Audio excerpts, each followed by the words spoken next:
19h. Radio Côte d'Ivoire, le journal Asta Sidibé. Bonsoir à tous, bienvenue à cette édition. Tout de suite les titres. L'opération d'identification des abonnés au service de télécommunication prend fin le 30 avril. Aucun autre délai ne sera accordé. Le ministère de la Communication, de l'Économie numérique et de la Poste a donné l'information aujourd'hui. La prostitution touche de plus en plus les jeunes filles âgées de 14 à 18 ans à Abidjan. Ce phénomène s'est accentué malheureusement ces dernières années. Pour mettre un coup de frein à ce fléau, un centre de réinsertion a vu le jour. Comment fonctionne-t-il? Vous en saurez un peu plus dans notre dossier du jour. Au Sénégal, 6 mois de prison ferme pour l'élu de l'opposition Barthélémy Dias. Le parquet avait requis 2 ans de prison et finalement il écope de 6 mois ferme.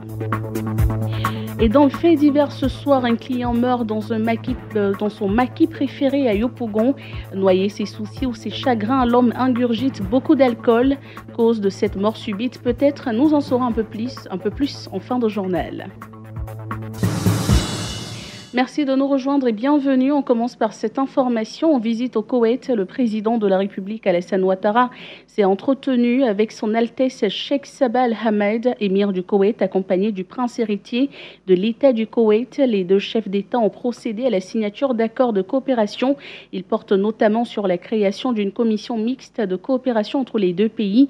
Ils ont aussi signé un mémorandum d'entente Côte d'Ivoire Fonds koweïtien pour le développement économique et un mémorandum d'entente entre les ministères des Affaires étrangères des 2 pays.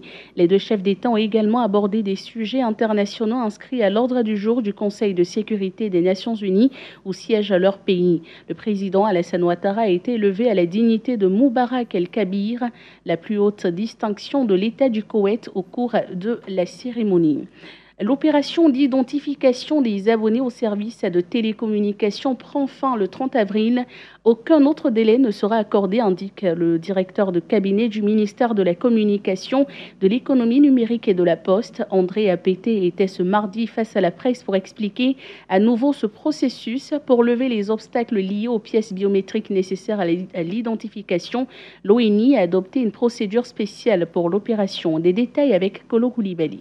L'objectif est d'atteindre l'identification de 20 millions de puces. Pour l'instant, 2 opérateurs sont à plus de 65% et le 3e à 40% de ces abonnés identifiés. Prévu pour prendre fin en mars dernier, le délai est repoussé au 30 avril. André Apété, directeur de cabinet au ministère de la Communication, de l'Économie numérique et de la Poste. Fin avril, ceux qui ne se seront pas fait identifier auront encore 2 mois pour régulariser leur situation. Mais bien entendu, pendant ces 2 mois, ils pourront recevoir des appels, ils ne pourront pas appeler. C'est une précaution supplémentaire qui est prise pour ne pénaliser personne. L'objectif, c'est de créer un écosystème de confiance, un écosystème au travers lequel les citoyens ivoiriens bénéficieraient des services de télécommunication. L'autre objectif également, c'est de permettre à l'État d'assurer la sécurité de chacun des Ivoiriens sur le territoire national. Aujourd'hui, à travers le monde, toutes les enquêtes de police utilisent les données numériques collectées. Donc, c'est important pour la sécurité de l'État. On ne peut plus jouer avec. Pour les Ivoiriens n'ayant pas de pièces, un récépissé d'identité peut être établi en 48 heures, rassure André Apété. Certains citoyens étrangers aussi, notamment de la CEDEAO, n'ont pas de pièces biométriques. Des dispositions exceptionnelles sont prises en rapport avec l'ONU afin d'établir un document pour l'identification. Direction Odiéné où l'agence Emploi Jeunes a organisé un salon dédié à la jeunesse. Durant 3 jours, les jeunes d'Odiéné ont été formés aux techniques de recherche d'emploi et de montage de projets. Les détails avec Tano Kone. Ce salon, selon le directeur régional de l'agence Emploi Jeunes du Kabadougou, se veut un cadre d'échange, de rencontres entre jeunes demandeurs d'emploi et employeurs. Mieux, l'agence Emploi Jeunes veut offrir à la jeunesse l'opportunité de comprendre les besoins des employeurs afin de mieux s'orienter dans le choix des formations et permettre également aux employeurs de trouver dans cette jeunesse la main-d'œuvre qualifiée pour répondre à leurs besoins. Alain Kwame, directeur régional de l'agence Emploi Jeunes du Kabadougou. En plus de promouvoir le dialogue avec les partenaires de l'insertion professionnelle, le Salon de l'emploi jeune est une plateforme de rencontres et d'échanges qui vise à élargir le champ des opportunités de recrutement des jeunes. Les jeunes ont également bénéficié de formations sur les techniques de recherche d'emploi et de montage de projets. Au cours de ces 3 jours, nous avons rencontré une jeunesse déterminée à comprendre le marché de l'emploi et le monde de l'entrepreneuriat. Écoutons. Kila Djeneba Eliane, je suis étudiante au lycée professionnel d'Odjeni. Je ne veux pas être employée dans une entreprise. Je veux monter ma propre société ou bien mon propre business. Est-ce que l'emploi jeune pourra m'aider? Kwameya Priska, je fais la maçonnerie. Mon objectif aujourd'hui, après le diplôme, comment pouvoir m'intégrer dans une société ou comment créer moi mon propre entreprise. L'organisation de ce salon a coïncidé avec l'ouverture de la direction régionale de l'agence emploi jeune du Kabadougou. Le directeur régional a donc saisi l'occasion pour inviter les jeunes à s'approprier des opportunités que cette agence leur offre. Tano Kone, au dîner pour Radio Côte d'Ivoire. Les élèves de l'école communautaire de Nandibo 2 dans le département des Grands Ponts ont visité récemment le CEMAG, centre de formation de la mécanisation agricole et la sous-préfecture de Grand Laou. Objectif à développer l'esprit civique et entrepreneurial chez ces jeunes apprenants. Ange Quadio. Le CFMAG, première étape de cette visite, a été l'occasion pour ces jeunes apprenants de découvrir tout le circuit de la transformation du riz. Les enfants ont pu par ailleurs se familiariser avec la technologie de ce centre, outil de développement national. Comment on appelle cette machine-là? Un tracteur. Comment ça s'appelle? Oui, vas-y. Une moissonneuse batteuse. Qui j'ai vu les riz, j'ai vu les machines. Olivier Yao, directeur du CFMAG, ne cache pas sa satisfaction. Ce sont des journées qu'on pourrait, pourquoi pas, institutionnaliser, à l'effet de permettre à ces tout petits de se voir inculquer un certain nombre de valeurs et de connaissances pour qu'une fois devenus majeurs, ils puissent être réellement imprégnés de tous ces aspects de mécanisation agricole qui permettent de lutter contre la pénibilité du travail. À la sous-préfecture, parents d'élèves et élèves ont été instruits sur l'importance de l'acte de naissance et la nécessité pour chaque enfant d'en posséder. Le maître des lieux étant absent, c'est le secrétaire général de préfecture, Benoît Koné, qui leur a expliqué les missions assignées au sous-préfet. Les enfants sont venus découvrir ce que c'est qu'une sous-préfecture. Nous les avons félicités et leur avons signifié que nous plaçons en eux beaucoup d'espoir pour l'avenir de la Côte d'Ivoire. Les 80 élèves allant de la maternelle au CE1 ont regagné leur école à l'issue de cette visite fort édifiante. Une autre localité de la sous-préfecture de Ferkessé-Dougou vient d'être connectée au réseau électrique ivoirien. Il s'agit de Nambir-Kekaa, village situé à 7 km de Ferkessé-Dougou, capitale du Tchologo, dans le nord du pays. La cérémonie de mise sous tension a fait l'objet d'une fête d'hommage au président de la République et au président de l'Assemblée nationale.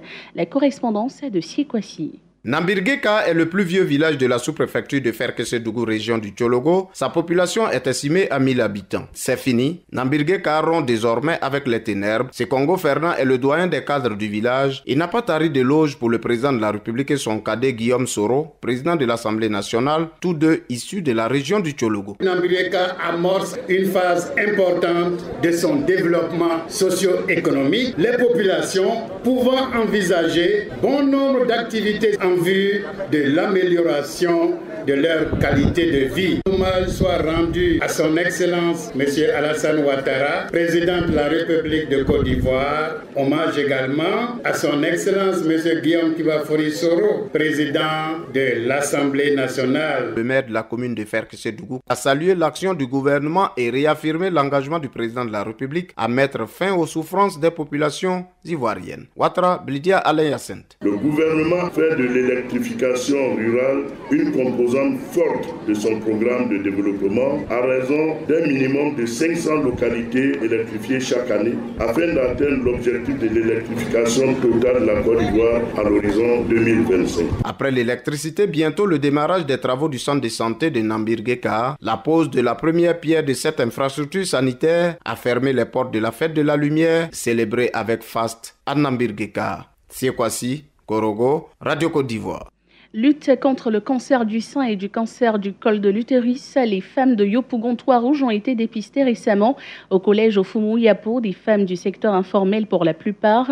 Une initiative de l'AGS, l'association des jeunes solidaires de Sifié d'Ioulasoba. Une action qui vaut son pesant d'or selon Diomondé Afoussiata Sanogon, marraine de cette opération. La santé n'a pas de prix. Si nous voulons être dans le train de l'émergence, La santé devait être une priorité pour nous tous. Le cancer du col de l'utérus est un problème de santé publique à mon avis. Le gouvernement devait s'y impliquer davantage pour que toutes les femmes soient dépistées et qu'elles soient suivies pour que ce pays puisse compter sur elles. C'est vrai qu'elles sont dans le secteur informel, mais c'est sur elles que nous comptons. Quand elles vont au marché, qu'elles viennent avec le vivrier, si elles ne sont pas en bonne santé, on n'aura pas à manger. Et c'est important qu'elles soient dépistées dès maintenant pour qu'on puisse suivre celles qui ont déjà la maladie et celles qui n'ont pas ont une idée de leur statut. Le dossier du jour. Et nous y sommes, des jeunes filles âgées de 14 à 18 ans se livrent de plus en plus à une forme d'échange économico-sexuel, la prostitution. À Abidjan, ce phénomène s'est accentué ces dernières années. Pour mettre un coup de frein à ce fléau qui prend de l'ampleur, un centre de réinsertion a vu le jour. Régis Kofi nous fait découvrir ce centre de l'ONG Asie, Action de Solidarité Internationale. Eunice a 18 ans. Les problèmes familiaux ne lui ont pas permis de poursuivre ses études. Livrée à elle-même, la jeune fille décide de subvenir à ses besoins en offrant le plaisir sexuel en échange de quelques billets de banque. Moi, je dirais le business. On m'appelle, il voyage, quand il y a des plans, on me fait signe, mauvais. Mariette et Liliane, se trouvant dans des situations similaires, ont pris la même décision. Bon, en fait, c'était pour subvenir à mes petits besoins parce que j'avais besoin aussi d'argent pour pouvoir payer mes petits vêtements, acheter aussi de la nourriture, donc j'étais obligée de... C'est busy. Quand un gars vient me draguer, je lui dis, j'ai des problèmes. Si tu peux m'aider, il dit, d'accord, si tu peux faire mon affaire, là, je peux t'aider. En fonction de ça, je vivais. Ce sont ces personnes vulnérables qui sont ciblées par l'ONG Asie, Action de Solidarité Internationale. Situé à la Riviera Toban, le centre Asie reçoit des jeunes filles dites de rue, c'est-à-dire les prostituées, celles qu'on appelle dans le jargon les coquelies. Ces filles échangent les services sexuels contre de l'argent. Carole Bech est la présidente de l'ONG Asie. Chaque jeune fille qui rentre ici est susceptible d'être suivie pendant 3 ans jusqu'à sa complète réinsertion. Elles font en fait une phase d'accueil pendant 3 mois ici où on les observe, où on leur donne des conseils et puis quand on sent qu'elles sont un peu stabilisées, on établit un projet de vie avec elles qui est en fait un projet de formation professionnelle qui dure en principe 2 ans. Après, on les suit jusqu'à ce qu'elles aient du travail. C'est une maison d'accueil avec toutes les commodités et un programme bien rempli. Elles peuvent se doucher, laver leurs vêtements, manger, dormir et même apprendre puisqu'elles reçoivent des cours d'alphabétisation. Au vu de leur situation délicate, ces filles qui ont entre 14 et 18 ans sont entretenues par Cécilia Laredo, la psychologue. Je leur dis que je suis là si elles ont besoin de parler d'un problème ou d'un autre, si elles ont besoin d'un conseil ou quoi que ce soit. Et alors je propose aussi des ateliers de groupe, donc des débats en général avec les bénéficiaires sur des thèmes comme les émotions, les sentiments, les ressentis, les conflits, etc. L'ONG Asie n'est pas seule dans ce combat pour l'épanouissement de la jeune fille vulnérable. L'organisation travaille en parfaite collaboration avec plusieurs partenaires, au nombre desquels le complexe socio-éducatif d'Abobo. Kobe Djidji Sylvain en est le directeur. Il a été question d'identifier les filles victimes d'exploitation sexuelle que nous avons référées au centre Asie pour leur prise en charge. En toute objectivité, ce centre est bienvenu parce que souvent nous sommes confrontés à ce type de jeunes filles qui sont obligées de racoler. Quand on les approche, qu'on veut les faire sortir de ce milieu, on n'a pas d'alternative. L'initiative de l'ONG Asie est une première en Côte d'Ivoire, mais pas en Afrique. Une œuvre similaire existe au Congo-Brazzaville. Et sachez que le Festival des musiques urbaines d'Anoumabo FEMUA 11 a démarré aujourd'hui une édition placée sous le thème de l'immigration clandestine, 2 innovations pour cette édition. Le FEMUA va se tenir à l'INGS et cette année aussi, elle connaîtra une décentralisation dans la ville de Korogo. Et on vous donne le sujet de La Parole est à vous de demain mercredi 18 avril 2018. Après les événements malheureux ayant causé la mort d'un motocycliste et d'un gendarme avec à la clé la destruction de plusieurs symboles de l'État, la jeunesse du Cavali fait son mea culpa. Les jeunes de la région du Cavali, dans toutes leurs composantes, se sont retrouvés dans le département de Blot-les-Quins pour demander pardon à toute la nation et particulièrement au chef de l'État pour cet acte d'incivisme. Quel commentaire vous inspire cette cérémonie du pardon et de réconciliation qui s'est déroulée en présence des autorités politiques, administratives, militaires, coutumières et même religieuses? Adamon Bakayoko ouvre le débat demain mercredi au 20 21 44 48 ou au 20 24 27 87 à partir de 6h30 sur Radio Côte d'Ivoire. Le débat est aussi ouvert sur la page Facebook Radio Côte d'Ivoire en un seul mot. Dans le reste de l'actualité, Barthélémy Dias est désormais fixé sur son sort au Sénégal. Le maire de la commune de Mermoz Sacré-Cœur à Dakar était jugé pour outrage à magistrat et appel à un attroupement. C'était dans la foulée de la condamnation du maire de Dakar, Khalifa Sall, à 5 ans de prison le 30 mars, dont Barthélémy Dias est un proche. Le parquet avait requis 2 ans de prison et finalement il écope de 6 mois ferme. L'Équateur et la Colombie sont encore sous le choc de l'assassinat des 2 journalistes équatoriens et de leur chauffeur. Les 3 hommes avaient été enlevés le 26 mars par un groupe d'ex-guerrilleros colombiens qui opèrent à la frontière entre les 2 pays. À Bogota, le triple assassinat constitue une menace de plus en plus pour le processus de paix. Les 3 hommes ont été assassinés en territoire colombien, Bogota l'a admis, mais les corps n'ont pas encore été retrouvés. Dans leur dernier communiqué, les ravisseurs se disaient prêts à les rendre et demandaient l'intervention des organismes internationaux. La Croix-Rouge internationale dit avoir été contactée, mais la tâche s'annonce difficile. Un client mort dans son maquis préféré à Yopougon, c'est à suivre dans le fait divers. Mais avant, nous allons vous donner cette information de sport, football, tour de cadrage, retour de la Coupe de Confédération CAF. La SEC Mimosa s'est qualifiée cet après-midi pour la phase de groupe de cette compétition. Cette première dans l'histoire du club jaune et noir fut possible grâce au nul heureux 0-0 obtenu ce mardi même en Algérie face au Shabab Riadi Belouizdad. Pour rappel, au match aller au stade Félix Houphouët-Boigny, le champion ivoirien avait assuré le service minimum 1-0. L'autre représentant ivoirien, le WAC d'Adjamé, vainqueur 2-0 des Équato-Guinéens du Deportivo Nifang au stade Champro lors de la manche aller, tentera d'imiter la SEC Mimosa demain lors du match retour. Deportivo Niafing WAC de Côte d'Ivoire, c'est ce mercredi sous le coup de 6 heures au stade de Bata de la Guinée équatoriale. Le chef des éditions ce soir, c'est Kolo Koulibaly. Famille André a assuré la partie technique. Merci à l'ensemble de la rédaction qui a aidé à préparer ce journal. Voici le rappel des titres. L'opération d'identification des abonnés au service de télécommunications prend fin le 30 avril. Aucun autre délai ne sera accordé. Le ministère de la Communication, de l'Économie numérique et de la Poste vient de donner l'information. Au Sénégal, 6 mois de prison ferme pour l'élu d'opposition Barthélémy Dias. Le parquet avait requis 2 ans de prison et finalement il écope de 6 mois ferme.